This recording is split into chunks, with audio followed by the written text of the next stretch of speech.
Atlantic মহাসাগরে যখন দাপিয়ে বেড়াচ্ছে হারিকেন এরিন, তাকে ঘিরে তথ্য সংগ্রহে ব্যস্ত যুক্তরাষ্ট্র। ইতোমধ্যেই এরিনের আছড়ে পড়ার এক বিরল দৃশ্য ক্যামেরাবন্দি করেছে মার্কিন বিমান বাহিনীর বিশেষ দল 53 ওয়েদার রিকনাইসেন্স স্কোয়াড্রন বা হারিকেন হান্টার্স।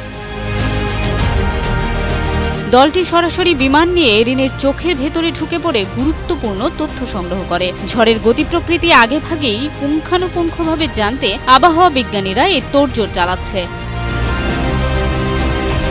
ধারণ করা ভিডিওতে দেখা যায় চারদিকে সাদা আস্তরণ, মাঝে চোখের মণির মতো শান্ত অবয়ব। দেখতে প্রাণীর চোখের মতো মনে হলেও এটি আসলে ঘূর্ণিঝড় এরিনের চোখ।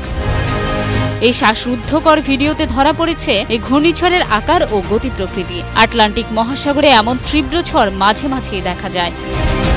মার্কিন ন্যাশনাল হারিকেন সেন্টারের তথ্য অনুযায়ী শুক্রবার সকালে এরিনের গতিবেগ প্রতি ঘন্টায় 120 কিলোমিটার ছিল। মোনালিসা হেভি ফ্লো 15 পিস প্যাকেটের সাথে 8 পিসের একটি প্যাকেট একদম ফ্রি। শনিবারের মধ্যে প্রায় 260 কিলোমিটার বেগে বইতে শুরু করে সেটি। মাত্র 24 ঘন্টার মধ্যে এটি 5 নম্বর ক্যাটাগরির ঝড়ে পরিণত হয়।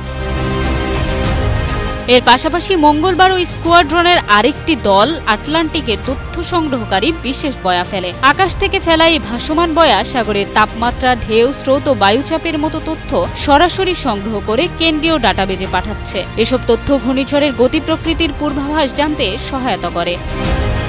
হারিকেন সেন্টার জানিয়েছে এরিন উত্তর ও পশ্চিমমুখী হয়ে আরও শক্তিশালী হতে পারে। আকারে দ্বিগুণ বা তিনগুণ বড় হওয়ার সম্ভাবনাও রয়েছে।